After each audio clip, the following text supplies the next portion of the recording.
उल्लेख गर्न चाहन्छु।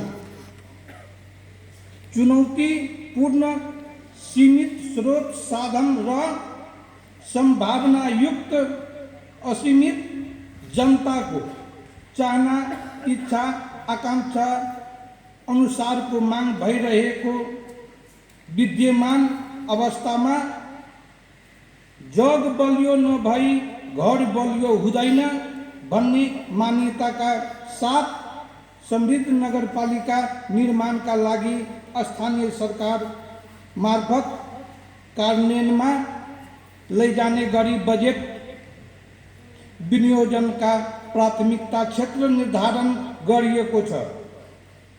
संघीय मामला तथा सामान्य प्रशासन मन्त्रीद्वारा जारी भएको तत्कालीन आवश्यकता पहिचान तथा कोभिड-19 संवेदनशील योजना तर्जुमाका ढाँचा बमोजिम सामाजिक विकास आर्थिक विकास तथा वन तथा वातावरण र विपद व्यवस्थापनलाई उच्च प्राथमिकतामा राखी बजेट निर्धारण गरिएको छ।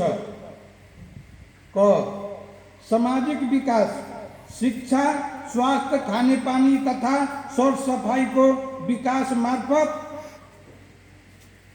द्रुत गतिमा मानव विकास र अवसर सृजना गर्ने क्षेत्रको प्रवर्धन गरिनेछ।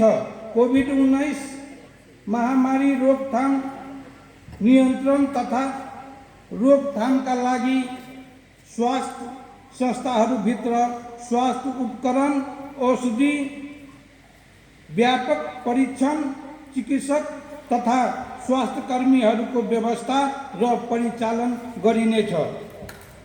आर्थिक विकास कृषि सिंचाई ऊर्जा सहकारी उद्योग पर्यटन लगायतका क्षेत्रमा पुँजी प्रविधि र अन्वेषणको विकासले सबै जनतालाई काम रोजगारी र अवसर सृजना गर्ने क्षेत्रहरूको प्रवर्धन गरिनेछ।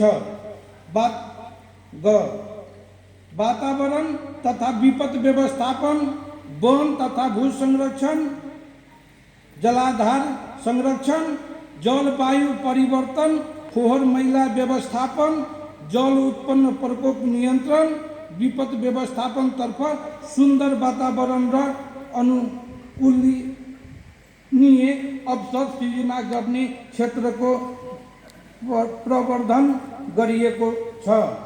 भौतिक पूर्वाधार विकास सडक भवन तथा शहरी विकास र ऊर्जा क्षेत्र सुविधाको अवसर रोजगारीको अवसर सृजना गर्न यी क्षेत्रहरूको प्रवर्धन गरिएको छ। सुशासन तथा संस्थागत विकास मानव संसाधन विकास संस्थागत क्षमता विकास राजस्व परिचालन वित्तीय व्यवस्थापन वित्तीय जोखिम न्यूनीकरण सार्वजनिक सुनवाई सामाजिक परीक्षण आंतरिक तथा अंतिम लेखा परीक्षण बेरुजु फर्च्योट सेवा प्रवाहमा मापदण्ड निर्धारण सेवा प्रवाहमा विद्युतीय सूचना प्रविधिको प्रयोग नागरिक सन्तुष्टि सर्वेक्षण र अन्तर्निकाय समन्वय क्षेत्रको प्रवर्धन गरिएको छ।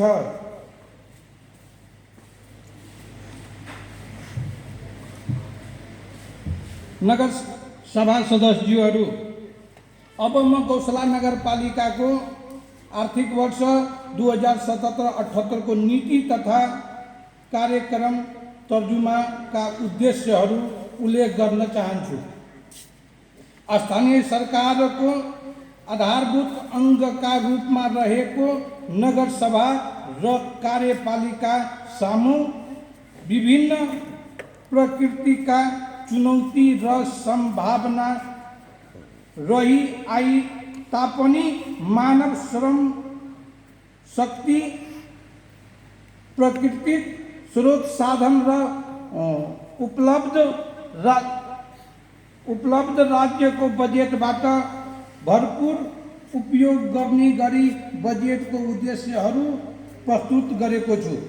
क संविधान र स्थानीय सरकार सञ्चालन ऐन अनुसार जनताका न्यूनतम आधारभूत आवश्यकताहरू परिपूर्ति गरी गरिब, विपन्न र पछौटेपनको अन्त गर्ने साधन, स्रोत, अवसर र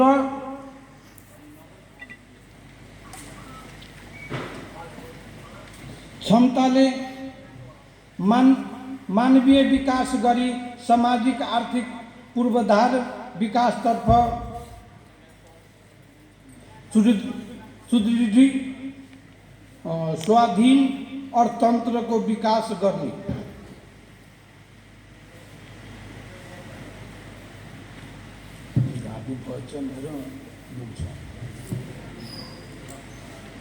ख स्वास्थ्य क्षेत्र अंतर्गत कोभिड-19 महामारी नियन्त्रण तथा रोकथामका लागि स्वास्थ्य संस्थाहरूभित्र स्वास्थ्य उपकरण, औषधि, व्यापक परीक्षण र चिकित्सक तथा स्वास्थ्य कर्मीको व्यवस्था र परिचालन गर्ने।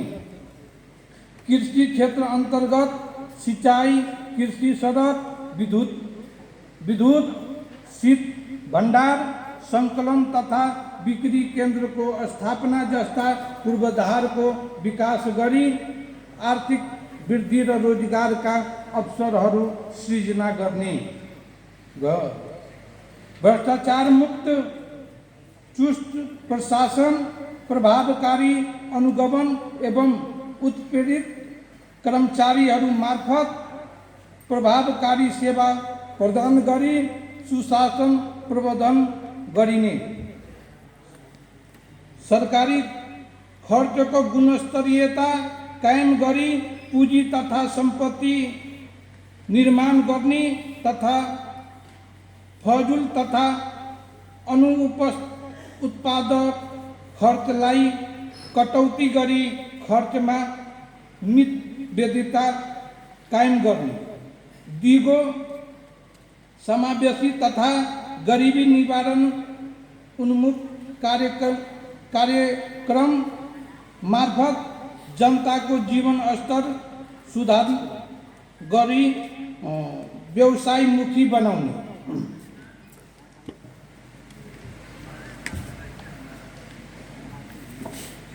सामाजिक विकास तर्फ 10 शिक्षा, युवा तथा खेलकूद क्षेत्र।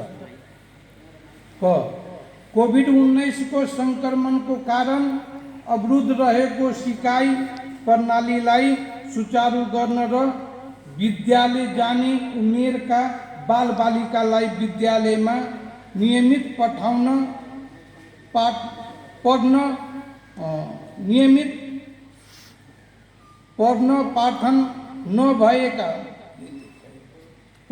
पाठन नभएसम्म आफ्नो परिवेश अनुकूल सिक्ने वातावरण सृजना गर्न तथा खुला शिक्षा लगायत वैकल्पिक प्रणालीको माध्यमबाट प्रभावकारी र व्यवस्थित रूपमा सिकाइमा सहजीकरण गर्न विशेष कार्यक्रम गरिनेछ। बालबालिकाहरूका लागि घर परिवार तथा समुदायमा उपयुक्त सिकाइ वातावरण प्रवर्धन गर्न बाल संवेदनशील अभिभावक शिक्षाको व्यवस्थापन एवं सञ्चालन गरिनेछ। नगरभित्र साक्षरता अभियान सञ्चालन गरी नगरपालिकालाई साक्षर नगरपालिका घोषणा गर्नुका साथै एक वडा एक आधारभूत विद्यालयको अवधारणा ल्याउनेछ। बालबालिका लगायत सबै नागरिकहरूलाई विद्यालय शिक्षा अनौपचारिक